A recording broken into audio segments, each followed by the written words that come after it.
I'm Ava Scheffler and I love chocolate. I'm Haley Hepworth and seatbelts save lives. Well, apparently. I'm Finnegan Corcoran-Dolan with your week in Mepham Sports.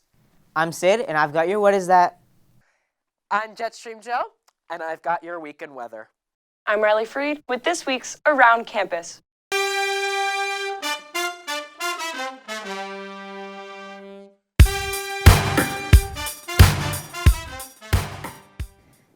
Good morning, Mepham. Today is day 4. Please rise for the pledge.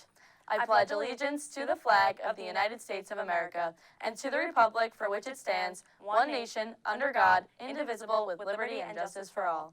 Hey Mepham, happy Friday. As you've all heard by now, our current principal, Mr. Gomez, will sadly be leaving us next year. And Pirates, we have breaking news.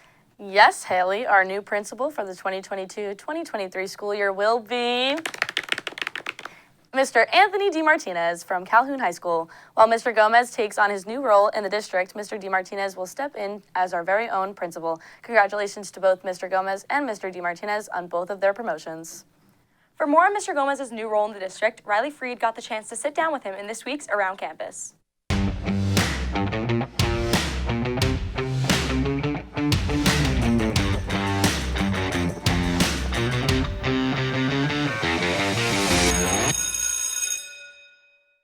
Hello everyone, and welcome back to Around Campus. Today, I am joined by Principal Eric Gomez, who will unfortunately not be joining us in the building next year. How are you doing today, Mr. Gomez? Good, how are you doing? I'm doing well. Thank you for joining us on the show today. Absolutely. So, first and foremost, what is an assistant superintendent? What are the responsibilities of your new job? Well, an assistant superintendent works with a team of central office administrators to carry out the vision of the superintendent. And my role specifically will be to one of personnel and administration. So my job will be to recruit new teachers, work with different faculty members and staff members to ensure that that vision is carried through. That sounds so amazing. Now, on the topic of our personal school, what will you miss most about Mepham? That's a good question. Mepham is such a special place. I say that over and over again because the energy, the spirit here is amazing. And, just thinking about leaving is going to be tough because although I'm getting promoted, I'm still going to be in the district. Not being here every day is going to be a challenge for me because over the last 5 years, I've grown to really, truly love a building and love a community that surrounds it. This is a very exciting building to be in, and whoever takes over really is a lucky person. I agree with you. Yeah. I think we've built a really great community here at Mepham. Now, what do you think your legacy will be here at Mepham, your personal legacy?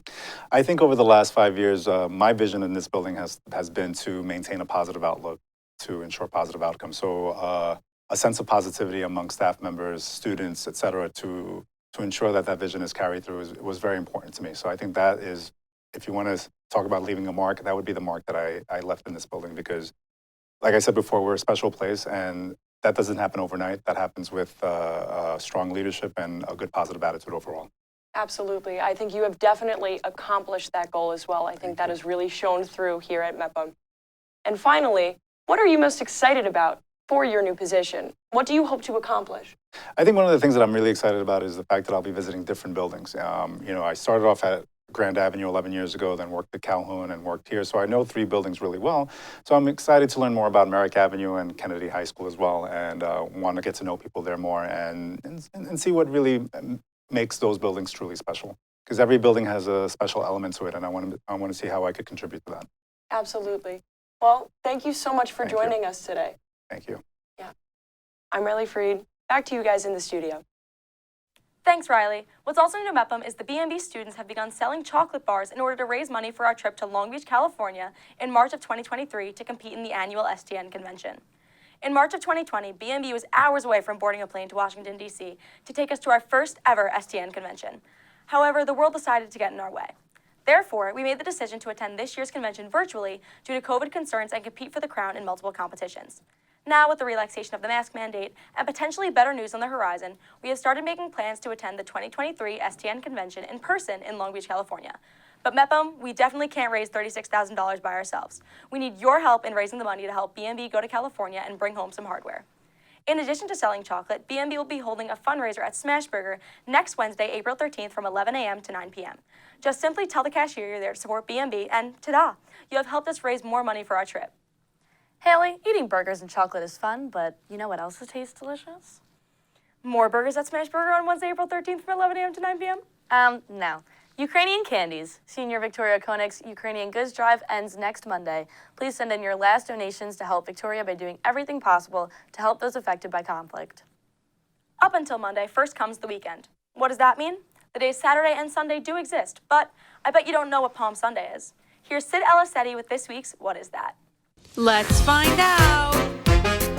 What is that? Hey everyone, it's me Sid with your What Is That? And I'm in a great mood. This weekend I'm going to the beach. Beautiful palm trees with the calm ocean breeze. What? That's not what Palm Sunday is? Oh. Apparently Palm Sunday is a Christian holiday that takes place this Sunday, April 10th. Palm Sunday is a feast that celebrates Jesus' triumphal entry into Jerusalem. Palm Sunday marks the first day of the Holy Week. Some ways to celebrate are the distribution of palm leaves, hence the name Palm Sunday. Some of these leaves are saved and burned into ashes for next year's Ash Wednesday. A traditional dinner for Palm Sunday is a fish dinner consisting of bacalhaos or salt cod. Anyways, that's it from me. I don't think I'll be going to this beach this weekend, but it was fun learning and teaching you guys about Palm Sunday. And now you know. Now back to you guys in the studio. Well, Sid, thanks for letting me know what Palm Sunday is. Bingo! I'm sorry, what now? Bingo, bingo, bingo. Yes, the junior class will be holding a bingo event on Wednesday, April 27th in the West Cafe from 7 to 8 p.m. The junior class is selling bingo boards during lunch periods on the senior ledge to help raise money for the class of 2023's senior prom. You can get one board for $3 and two boards for $5. While helping out the junior class raise money for their prom, you can also help by participating in National Day of Silence, a student-led action that will take place in thousands of schools across the nation. This Friday marks the National Day of Silence, the largest single student-led action towards creating safer schools for all, regardless of sexual orientation, gender identity, or gender expression. Students involved in Friday's action have chosen not to speak for the entire school day. They will wear red shirts to signify their vows of silence. In addition, these students will carry and distribute speaking cards to students explaining their silence. Those of you who are supportive of our students' efforts can wear black shirts. You know who also wears red and black? Salsa dancers. And you know what today is? It's National Empanada Day. Who wouldn't know that? With that, let's see if it's raining empanadas on this week's BMB's weather with Jetstream Joseph. That's a new one.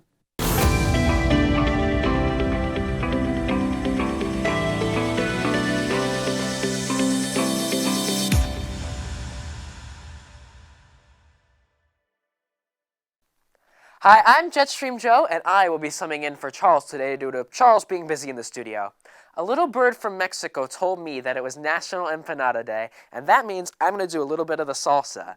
Just kidding. But we could celebrate by picking empanadas from the empanada tree in the empanada forest. Anyway, I'm running out of time to say empanadas, so let's get into the weather. Today, it will be partly cloudy with a high of 59 and a low of 45. Perfect for harvesting those empanadas that grow in the forest. Tomorrow, it will be partly cloudy with a small chance of rain, but a very warm and spring-like high of 56 and a low of 41. Sunday will be very sunny, see what I did there, indeed, with a few clouds and a high of 51 and a low of 40. Now, I'm going to go and make some empanadas. I've been Jetstream Joe. Now back to you guys in the studio. Thanks, Joseph. Let's see if those empanadas might affect sporting events this weekend. Here's Finnegan, Corker, and Doolin with your sports report. Cuccinella to the house!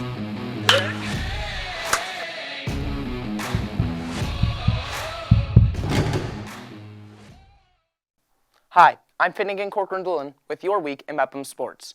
Your Mepham boys varsity lacrosse team took the W against district rival Kennedy High School 8-7, along with the girls team winning against Division High School 8-5 on Tuesday, improving their record to 3-1. Your Mepham boys baseball team fell to MacArthur High School on Tuesday, 4-1. Their game against MacArthur got canceled last night because of weather issues.